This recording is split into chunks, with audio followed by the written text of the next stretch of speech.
টানা ৩২ ঘন্টার রুদ্ধশ্বাস অভিযান, সারা দেশ তাকিয়ে রাজশাহীর তানোরে। প্রত্যন্ত জনপদে গভীর নলকূপে পড়ে ২ বছরের শিশু সাজিদ। উদ্ধারে প্রাণান্তকর চেষ্টা ফায়ার সার্ভিস কর্মীদের। শেষে হলো অপেক্ষার অবসান। রাত ৮টা ৫০ শিশুটিকে উদ্ধার করে ফায়ার সার্ভিস। সেখান থেকে নিয়ে যাওয়া হয় রাজশাহী মেডিকেল কলেজ হাসপাতালে। কর্তব্যরত চিকিৎসক সেখানে মৃত ঘোষণা করেন শিশুটিকে।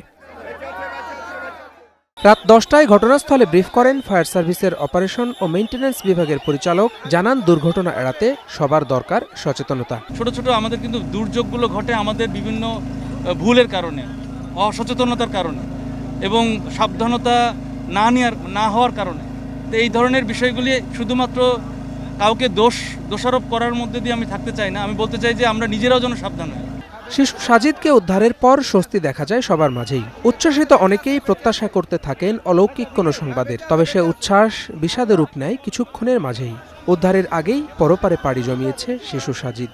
জীবিত হোক আর মৃত্যু হোক, আমরা বাচ্চাটা পাইছি, যে আল্লাহর শুকরিয়া যে শেষ পর্যন্ত আমরা বাচ্চাটা পাইলাম।